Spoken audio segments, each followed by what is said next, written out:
Coming up next on The Voice of Alabama Politics, BCA is back. Also, the V-Team takes a look at Governor Kay Ivey's big win. And the Supreme Court will look at Hubbard's appeal.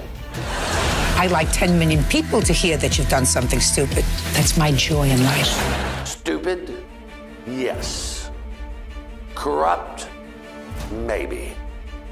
All this and much, much more coming up next on The V.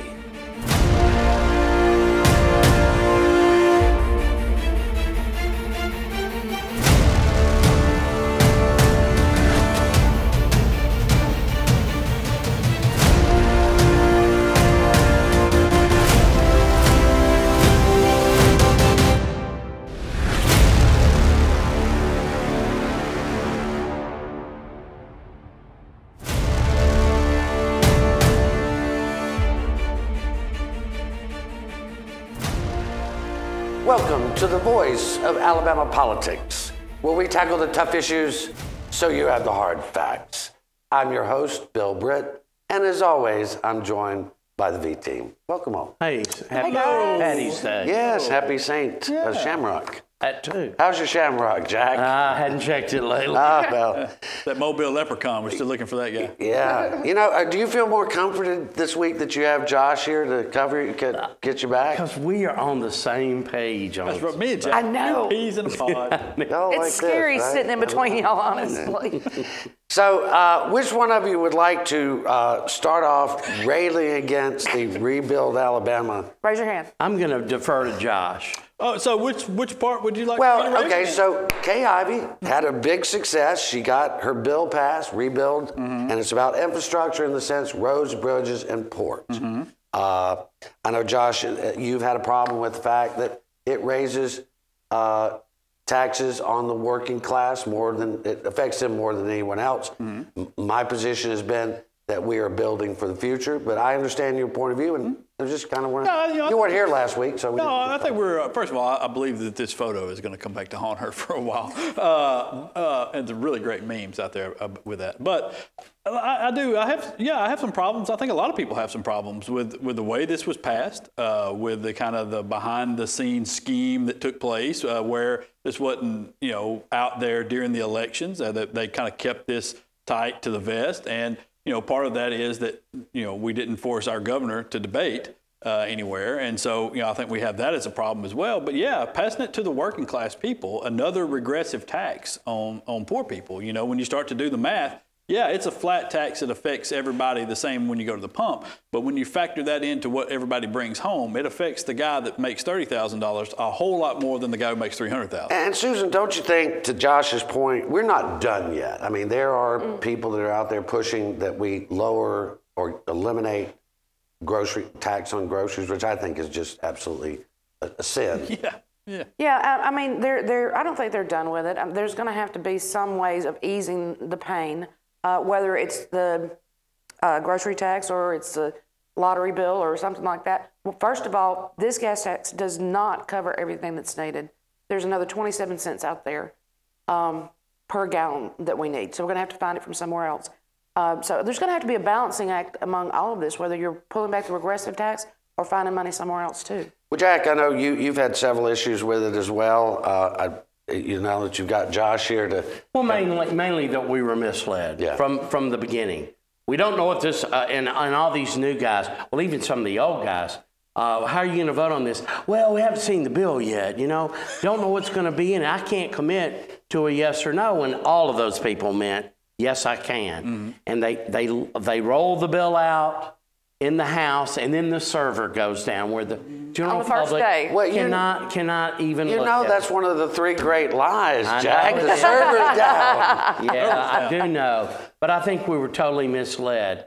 And I personally don't think that the Port of Mobile is a waterway. To me, is not a highway. Part of the money's going for that. Part of the money went to the counties, and it was a pittance to get buy-in from county commissioners.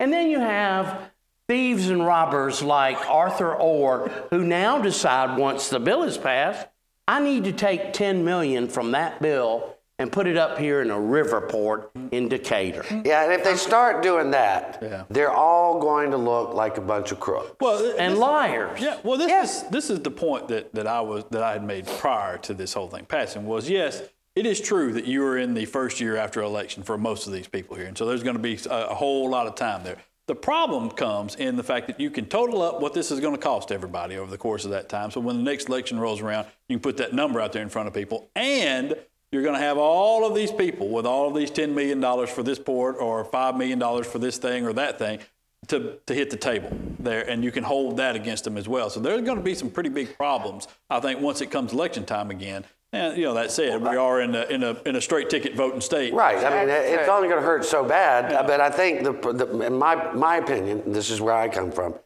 I think that some of these people, by and large, put the next generation above the next election, which is rare to see. Because we do need the infrastructure to move the state forward. I think we need to look at stuff like grocery tax and all these things and other places we can raise revenue. But again, we all have our own opinions on how that went down. I will have to say, no matter how you feel about this, Katie Boyd Britt, who is now the CEO and president of Business Council of Alabama, Business Council of Alabama was just warmed over dog food. And Billy Canary had destroyed that institution, and she is bringing it back.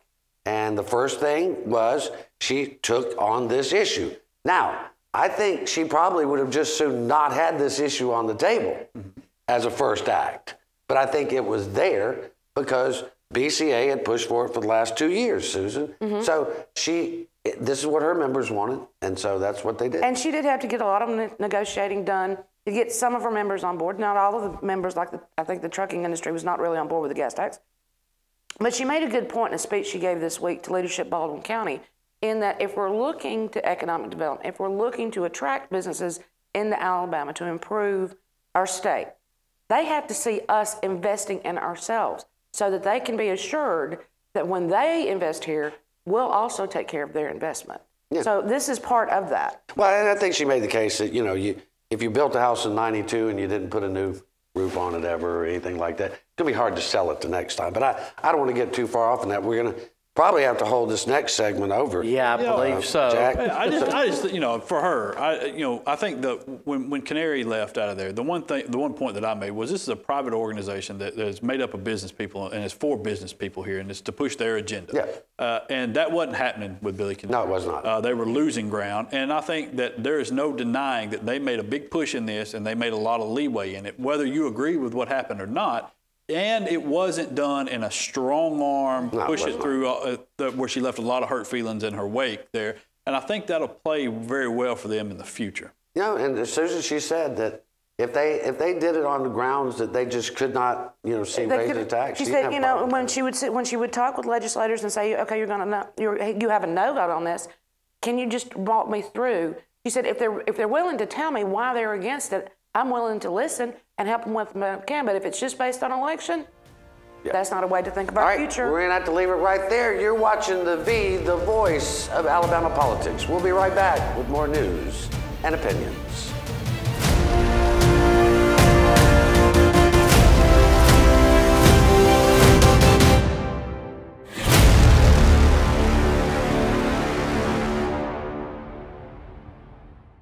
What a great opportunity for your success. Adding 500,000 highly skilled employees to our workforce by 2025 is how we stay ahead in Alabama. Our economy is stronger than it's been in years, and a skilled workforce is more important than ever. Things move fast, so choose your path. Your success is waiting, plus a great future for Alabama. Success Plus. Go for it.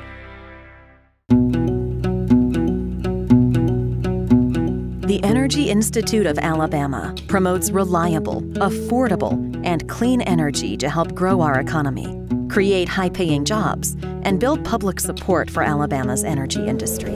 The Energy Institute of Alabama is the best source of energy industry information and how it affects households across the state, from convenient energy production to alternative fuels to solar power and beyond.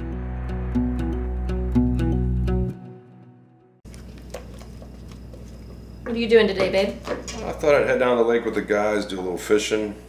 Of course, none of us will be wearing our seat belts. I'll lose control of the truck, wrap it around a tree, and kill us all. Okay.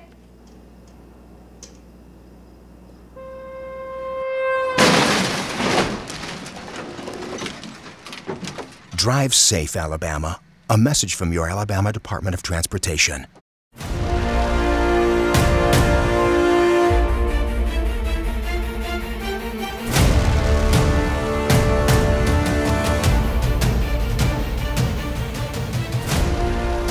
Welcome back to The V, the voice of Alabama politics. Jack, in a surprising move, I think for most of us, the Southern Poverty Law Center this past week fired co-founder and the head, really, for many, many years, Morris Dees. I mean, that came as a big shock. He started the SPLC in 1971 with another Montgomery lawyer named Joe Lathan. And they have done some good things over the years and some questionable things over the years, in my opinion. They were very vague.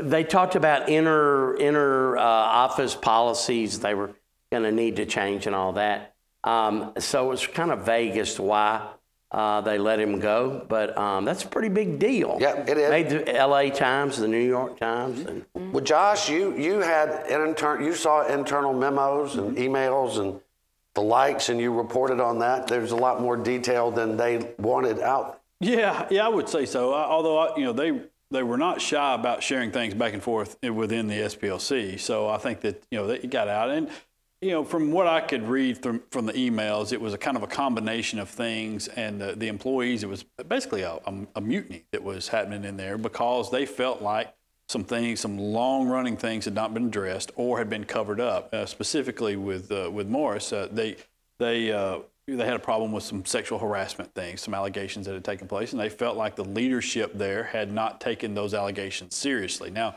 obviously, we don't know whether there's going to be an investigation or whatever, but they felt strongly enough to remove him, which is a pretty big step there. And so. You look at it and you think, well, what is next for that group? And I think that they're going to have a real kind of internal thing there that takes place that I think makes a lot of people feel comfortable.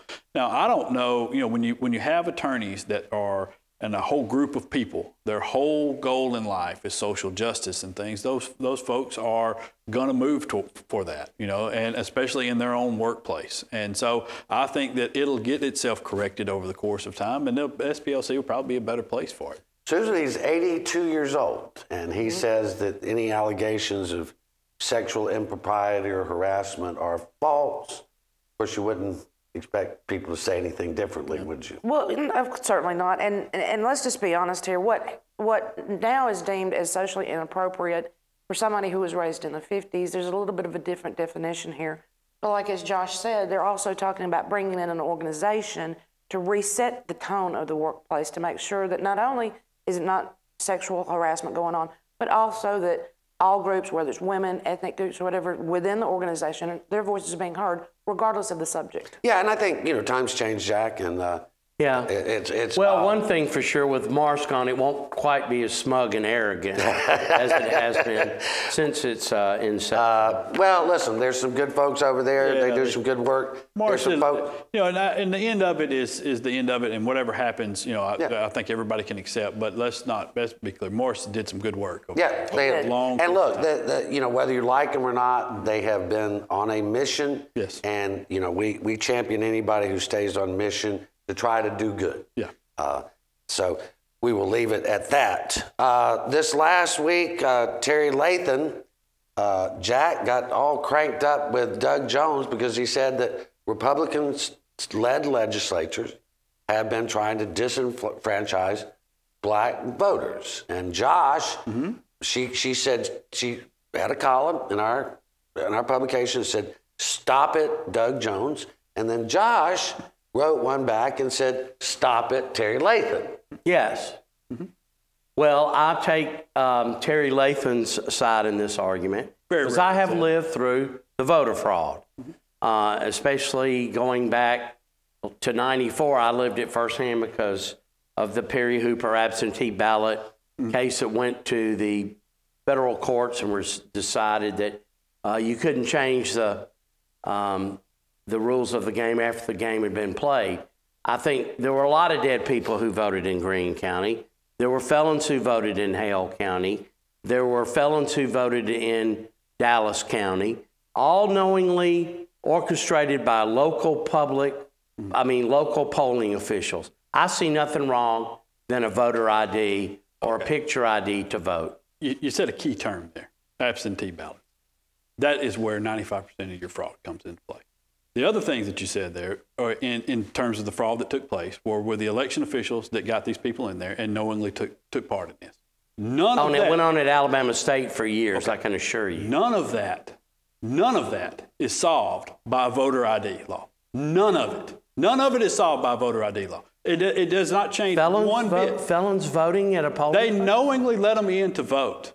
They knowingly allowed that to happen. It is against the law as it currently is written. Wait a minute. I don't know that we knowingly know. They knowingly did that. Of course they did. They're not on the voter roll.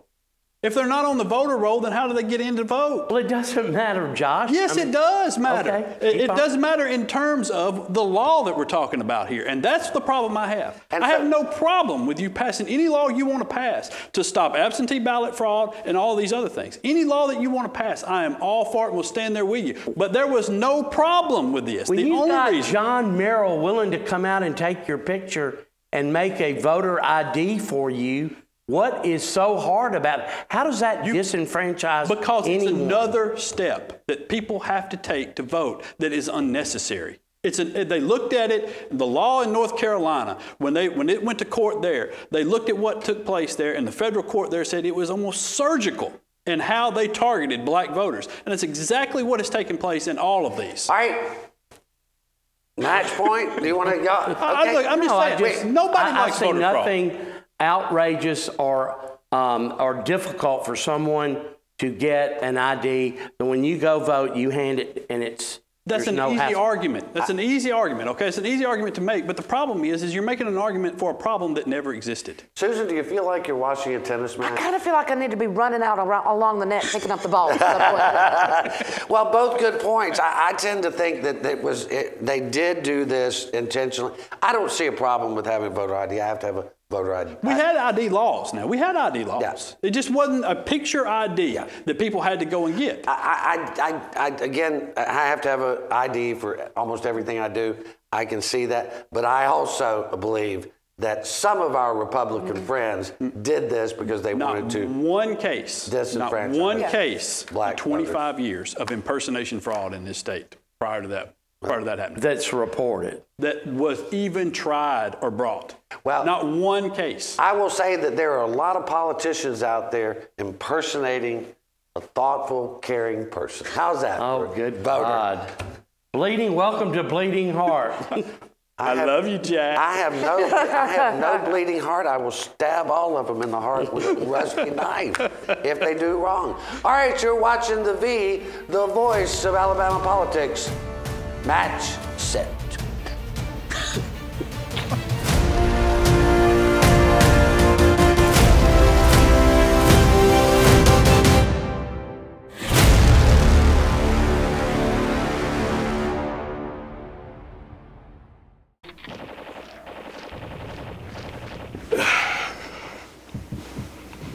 Hey man, what are you doing today? Playing the game. Thought I'd go out for a drive later, maybe. Text some friends while I'm doing it. Scroll through social media. Kill a family 4 and a head-on collision. Cool, man. Drive safe, Alabama. A message from your Alabama Department of Transportation.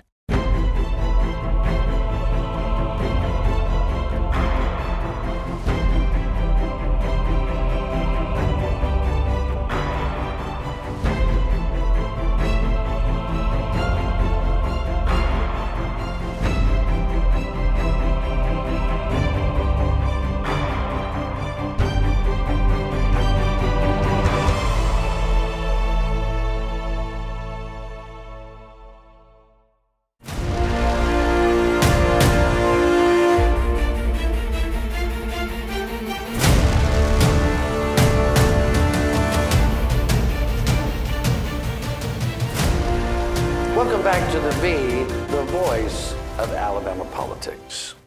And I meant euphemistically stab them in the heart with a rusty knife. I tell you something, Susan. This past week, the Alabama Supreme Court decided that it would hear Mike Hubbard's appeal. Now, this is something that they could have simply denied his request because the criminal court or Court of Criminal Appeals, after 2 years, finally issued a 154-page ruling, which made some pretty good sense and upheld 11 of the 12 counts he was convicted on by a jury of his peers. And now the Supreme Court, in the grand wisdom of the tradition of these lofty robes, or full of hot air, have decided that they need to take one more look at it.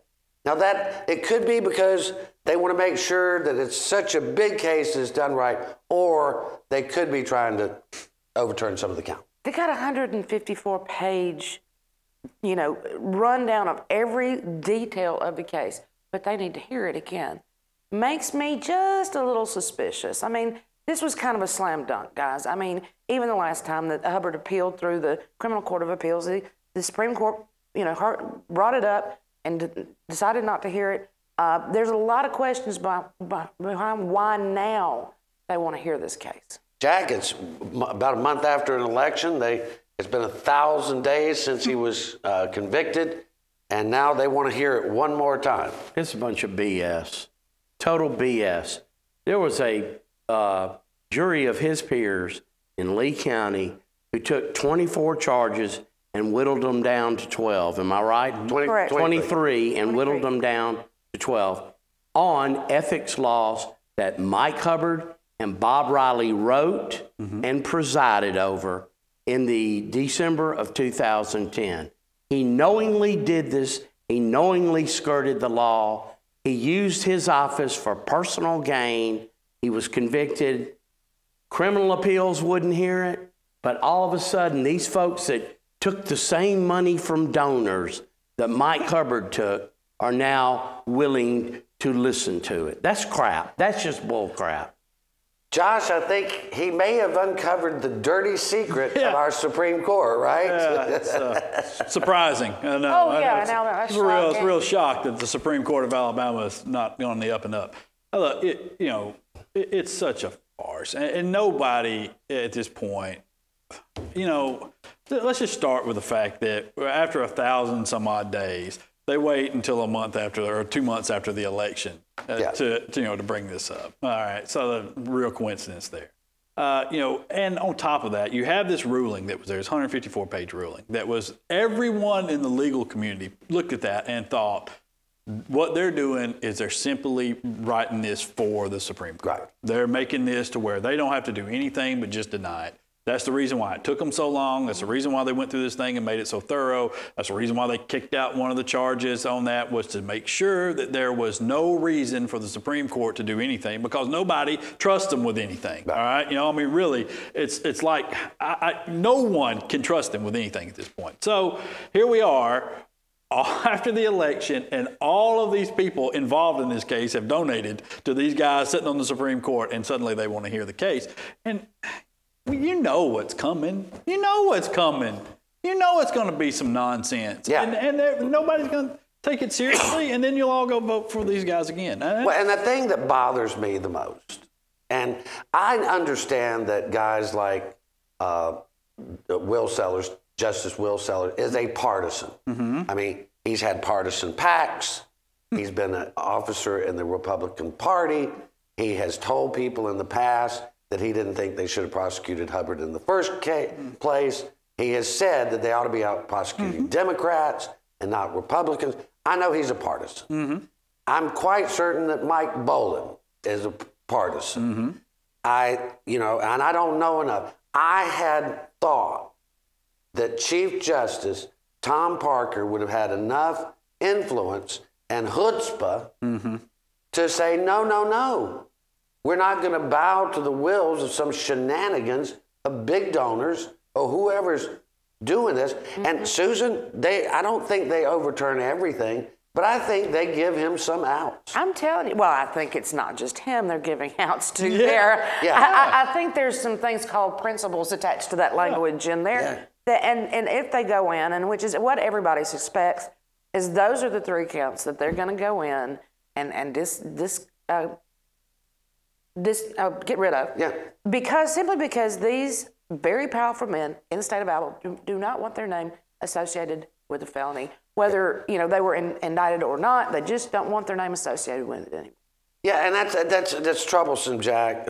Like you bring up, you follow the money, and it's very powerful donors behind this. And the other thing, it gets worse.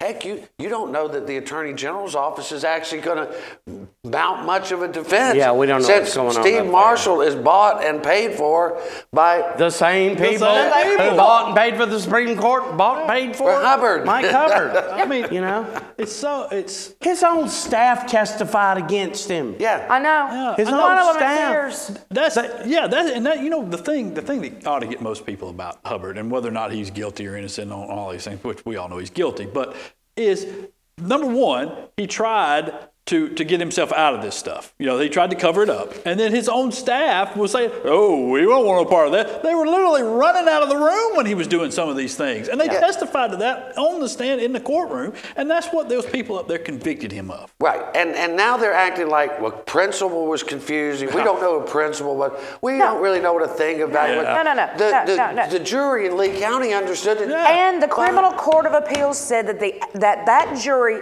understood what they were reading and applied the law appropriately. What other questions could there be? Well, we need to go up on the mountain, on the Hal Heflin Mountain over there, and see what the grand poobahs come up. Well, what we need to do is we need to stop electing our judges. Is what we really need to do, and there are ways that we can do that without them being appointed by the legislature. I have a problem with the Bar Association picking. Well, you don't have to have the Bar Association, but there you could put together a conglomerate of people that would, I think, would lead to a lot more faith in the highest courts that we have here, especially the Alabama Supreme Court, following the law. I mean, how is it we have 10 seconds left and none of us, not one of us sitting here, trust that court? I don't. And the thing is, I don't care whether Mike Hubbard goes to jail or not at this point. I really don't care. Main thing to me is that he never hold public office again where he can't steal the taxpayers' money. He needs to go to jail because he stole from the people. He ruined people's lives. He was arrogant about it. Well, and they broke the law. It's numerous times. All it's not just once. We're going to have to leave it right there. You've been watching the voice of Alabama politics. You watch us because we watch them.